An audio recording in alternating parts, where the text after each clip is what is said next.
जिज्ञासा। सुपूज्य संत श्री विज्ञान देव जी महाराज के श्रीमुख से निःसृत 101 आध्यात्मिक प्रश्नों का यथार्थ निराकरण। प्रभु से जिज्ञासा। कभी कभी यह देखा जाता है कि कोई व्यक्ति जीवन में कोई विशेष पुरुषार्थ नहीं किया। कभी कभी यह देखा जाता है कि कोई व्यक्ति इस जीवन में कोई विशेष पुरुषार्थ नहीं किया, फिर भी वह ऊंचाइयों के शिखर पर है और कोई बहुत मेहनत करने के बावजूद भी परेशान ही रहता है। ऐसा क्यों? संत प्रवर जी कहते हैं, महर्षि पतंजलि ने योग दर्शन में जन्म, औषधि, मंत्र, तप और समाधि सिद्धि का वर्णन किया है। एक सिद्धि जन्म की है, वह सिद्धि प्राप्त होती है जन्म से, जो जन्मजा सिद्धि है। पूर्व के संस्कारों से वह सिद्धि प्राप्त होती है। यह सिद्धि व्यक्ति के पास आ जाती है। पूर्व के उच्च संस्कारों के कारण भले ही इस जीवन में वह उतना पुरुषार्थ न किया हो, लेकिन पूर्व में उसने पुरुषार्थ परिश्रम किया है, उसके संस्कार अच्छे हैं। कर्म का यह अकाट्य सिद्धांत है, बिना कुछ किए कोई कुछ पाता नहीं है, बिना कर्तव्य के अधिकार प्राप्त नहीं होता। पूर्व जन्म के संस्कारों के कारण इस तरह का उच्च वैभव भी सामाजिक रूप से प्राप्त हो जाता है। भले ही इस जीवन में उस रूप में पुरुषार्थ नहीं किया हो, पहले का किया हुआ है, संस्कार है, उसका पुरुषार्थ है, उसका, इसलिए उसके फल भोग को वह प्राप्त कर रहा है। कोई ताकत नहीं है दुनिया की उसको रोक सके। कर्म किया है, उसका फल प्राप्त करेगा। श्रेष्ठ कर्मों का जो फल है श्रेष्ठतम रूप में प्राप्त होता है। शुभ कर्मों का फल शुभ और अशुभ कर्मों का फल अशुभ रूप में प्राप्त होता है। कर्म का यही सिद्धांत है, अकाट्य सिद्धांत है। कर्म की जो बेड़ी है बड़ी ही दृढ़ है। अश्वमेव भोक्तयम कृतम कर्म शुभम। कर्म समूह के 3 भेद किए गए हैं, क्रियमाण, संचित और प्रारब्ध। यह एक क्रियमाण कर्म है और एक जो कर्म है वह संचित कर्म है। एक जो कर्म है वह प्रारब्ध कर्म है। क्रियमाण कर्म का फल हमें प्राप्त हो जाता है, इसी जीवन में प्राप्त हो जाता है। वह तत्क्षण फलदायी होता है, परंतु फल देता है वह क्रियमाण कर्म होता है। अभी आप सत्संग का लाभ ले रहे हैं, फल प्राप्त हो रहा है। विहंगम योग के संबंध में आप बोध प्राप्त कर रहे हैं, यह हमारा एक क्रियमाण कर्म हुआ। इसका हम तत्क्षण फल भी प्राप्त कर रहे हैं। इसी तरह जो कार्य शरीर की रक्षा के हैं, मानव जीवन के संचालन के जो कार्य हैं, वे सब क्रियमाण कर्म की श्रेणी में आ जाते हैं। इसका कर्म चलता है, रहता है। व्यक्ति कर्म करता है, उसका फल प्राप्त होता है। प्रारब्ध कर्मों को भोगने के लिए देह धारण करना पड़ता है।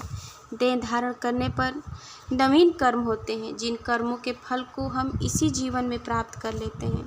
अगले जीवन के लिए उनके संस्कार नहीं बनते। ऐसे कर्म क्रियमाण कर्म है, जिनके फल को वर्तमान जीवन में भोग लिया जाता है। एक कर्म संचित कर्म है, जिसका फल प्राप्त नहीं हुआ है, वह आने वाला है, वह आगे के जीवन में प्राप्त होने वाला है। अभी उसका फल भोगा नहीं गया, अभी उसके भोग को हमने भोगा नहीं है। परमात्मा के आधार पर वे कर्म हमारे संचित है। अद्भुत व्यवस्था है परमात्मा के पास।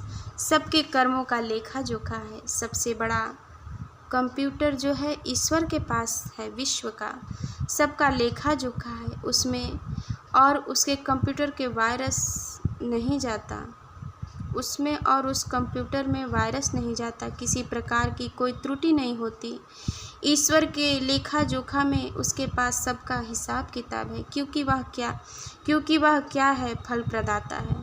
वह फल को प्रदान करता है, कर्म करता है, मानव फल देता है ईश्वर, क्योंकि वह कर्माध्यक्ष है, फल प्रदाता है, न्यायकारी है। संचित कर्म वह है जिसका फल अभी प्राप्त नहीं हुआ है, प्राप्त होने वाला है। एक प्रारब्ध कर्म है जिसे भोगने के लिए शरीर मिला। प्रारब्ध कर्मों के कारण आत्मा देह धारण करता है। जो जीवन को प्रारंभ करने वाला है। हमारे संचित संस्कारों में जो संस्कार फल के लिए उन्मुख होते हैं, जिसके अनुरूप आत्मा देह को धारण करती है, वही प्रारब्ध है। मानव शरीर केवल प्रारब्ध भोगने के लिए ही नहीं प्राप्त हुआ, अपितु नूतन उत्कृष्ट कर्म करने के लिए प्राप्त हुआ। यह समझना उचित नहीं है कि केवल हम फल को भोगने के लिए यह शरीर प्राप्त किए हैं। हम मनुष्य हैं, हम अन्य प्राणी नहीं हैं कि केवल फल को भोगें। मनुष्यतर नहीं है हम मनुष्य हैं, हम फल को भोगते हैं।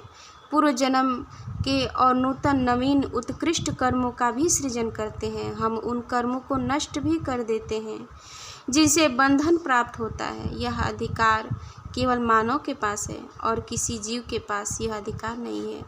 वे केवल भोग योनियां हैं, वे केवल भोगों को भोगते हैं। मानव क्या करता है? वह कर्म भी करता है, पुरुषार्थ भी करता है, कर्म की बेड़ी को नष्ट भी करता है, योगाग्नि में कर्म को जला भी डालता है। यह वैशिष्ट्य है मानव का। जिज्ञासु, ज्ञान योग क्या है? यह योग बुद्धि पर आधारित होता है। यह बुद्धि परक योग है। हमने यह मान लिया कि हम शरीर नहीं है, हम इंद्रियां नहीं है, मन नहीं है, बुद्धि नहीं है, प्राण नहीं है, हम शरीर के विभिन्न अंग अवयव नहीं है। बुद्धि के आधार पर हम मान लिए कि हम आत्मा है, लेकिन मात्र बुद्धि के आधार पर यह मान लेने से हमारा यह योग सिद्ध नहीं होता। हम बुद्धि के आधार पर यह मान लिए कि हम आत्मा है, लेकिन योगी समस्त ब्रह्म तत्व ज्ञान को अभ्यांतर भेद साधन में बदल देता है।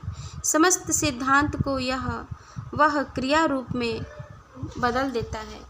विहंगम योग के प्रणेता सद्गुरु सदाफल देव जी महाराज कहते हैं, ब्रह्म विद्या दो भेद है, तत्व ज्ञान अभ्यास, प्रथम बोध तत्वन करे, अंतर भेद समा। पहले हम ब्रह्म तत्व ज्ञान को प्राप्त करें, और ब्रह्म तत्व ज्ञान को प्राप्त करना ही ज्ञान योग है। लेकिन इससे योग का जो मूल उद्देश्य है वह प्राप्त नहीं हो सकता, क्योंकि ज्ञान योग बुद्धि परक है। हमारे पास